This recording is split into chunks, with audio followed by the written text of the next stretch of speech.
Hi, I'm Cal Ewing with investmentpropertyusa.ca. Thanks for tuning in again. It's been a little while since my last update.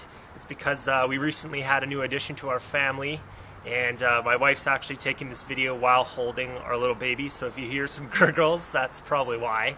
I just wanted to update you on our Pickerton rehab project down in Houston, Texas, and talk to you about a few more roadblocks that happened along the rehab and the lessons that we learned that I want to pass on to you. The first lesson that we learned was always check the trees when you buy a property. This is something I never thought of when we were doing our pre-auction due diligence, but as these photos that I'm going to show you suggest, trees can be very dangerous to your investment.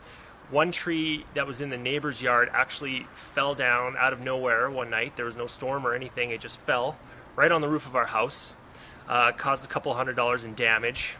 And as this picture shows here, there's another neighboring tree that looks like it could fall rather soon. So we're a little nervous about this, and we're actually going to have to talk to them and see if we can convince them to do something about this tree.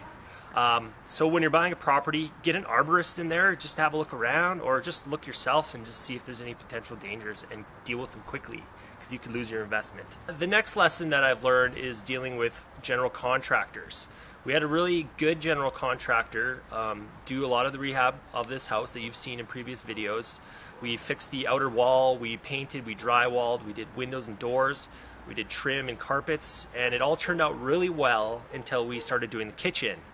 And I'm going to show a few more pictures here of how they finished the kitchen, and it's just really not up to our standards of what we want to have as a product that we're going to resell or rent out to a tenant. In these pictures you can see here underneath the cabinets there's a space where you can see some concrete between the flooring and the cabinet. There's a 2x4 supporting the upper cabinet that was just left there and not dealt with. Around the windows you can see there's just some dirt and grime around the windows that wasn't removed, and a few other things that just weren't up to our standards. And we want this to be a reputable business. We want to have a great product, and this just isn't going to cut it. So we had to hire in a new contractor that specializes in kitchens, and they're currently doing an amazing job, but they're redoing the whole kitchen for another $3,500. So the lesson here is check out the contractor's work ahead of time, or get some referrals and references. Or you could do like we are doing, and it's kind of a trial by error. We're learning that this contractor is great for some things, but kitchens and finishing is just not his specialty, so we're going to have to use another contractor. Another issue is more to do with the tax deed auction process. And again, every time we buy one of these properties and every auction that goes by, it's a new learning experience.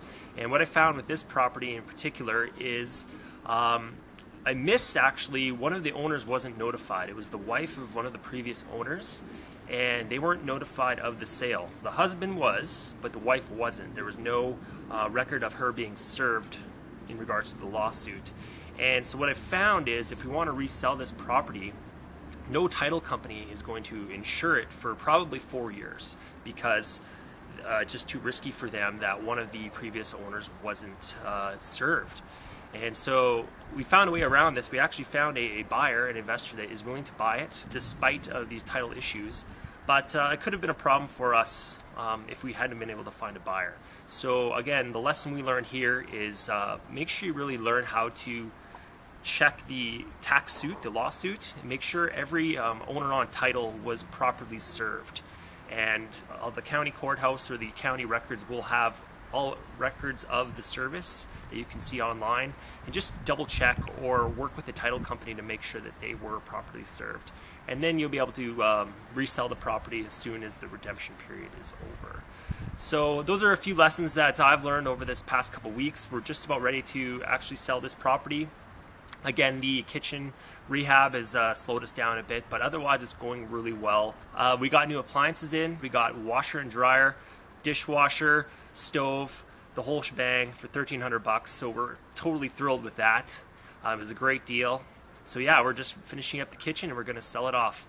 So I'll leave you there with a few of those lessons that I've learned, and I'm going to come back with one more final video for you guys so you can see how it went from a really, really ugly property to a finished product that we're going to sell. Thanks for tuning in. Appreciate some comments and feedbacks and likes below, and we'll talk to you soon.